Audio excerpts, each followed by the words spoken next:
Good morning there. Monday vlog. Hope everyone's doing well. So on this morning did the podcast talking about leadership, specifically in leadership, talking about the power of your example. That there's this common phrase that I can't hear what you're saying because your actions are speaking so loudly. And it's from that perspective that I wanted to come from this morning, that if we want employees to be on time, we must be on time. If we want employees to perform better, we must give them performance reviews. If we want them to prioritize, we got to give them an example of prioritization ourselves. And so by being good examples, not that we as leaders are perfect, but understanding that we have the ability to be able to influence them from the perspective of being a leader. The other one was being able to make sure that our actions of leadership align with that dialogue. So if we ever have that, I don't like this approach, but it's that leadership of if something needs to be done right, then I have to do it myself. Again, that's not powerful delegation. That's actually weak leadership, because you should have enough trust that you hired people with specific talents or specific skills to get the job done. If you didn't, then you shouldn't have hired those people. Then that's a problem on your own.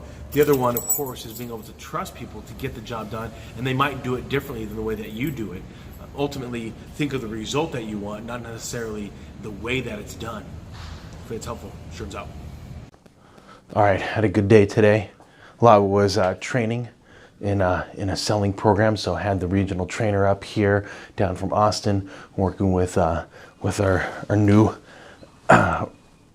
employee Andrew. So I had great conversations, jumping in and out of there between some one-on-one coaching, and the one-on-one coaching was reminded just being able to make sure that I connect the dots in regards to just the value that I can bring to the table, my value to them. And ultimately, you tell me, what do you want? What do you want to achieve? What are your goals? What are your aspirations?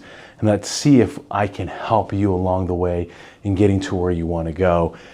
And being able to connect those dots is really, really valuable. So some of the things that I had down is, you can use me like a coach, accountability. You can look at your practice, look at your business, what's going well, what's not going well.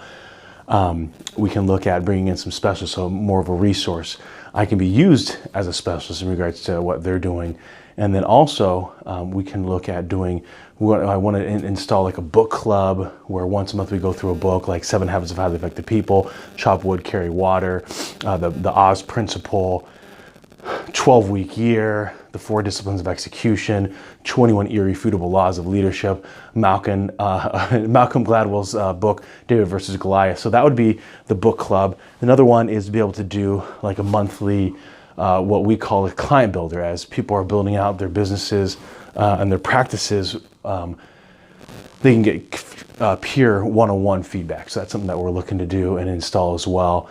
And then the other one that was brought up today in our conversation, some of the unique things, was having a look at creating like an ideal schedule, like laying it out, what you want it to look like, and that can be extremely powerful. The other thing that came up from today's podcast was just making sure that, or not to podcast, when I got here to the office, was being able to write down your goals, read them daily, and then review them, because I think a lot of times we have these goals that we have written out for ourselves, and if we don't really look at them ever again, and so they really just become wishful thinking. Or people have different goals or different aspirations, different ambitions, but they never write it down. So it's really just wishful thinking, because they're not doing anything on a daily basis to get them to where they want to go. So it's not wishful thinking or just, hey, let's just cut out pictures for a vision board. It's actually deliberately saying, this is what I want to accomplish, and then putting different steps in place to make sure that you're going to do something today to move yourself 1 inch closer. It's that old Chinese proverb, how do you start a 1,000-mile journey? With 1 step. And so great day today. I'm still coughing like crazy, but wash my hands a ton, lots of hauls, lots of water, and going through, before heading out, some online assessments. So that'll be it. Hope you're doing good. Trims out.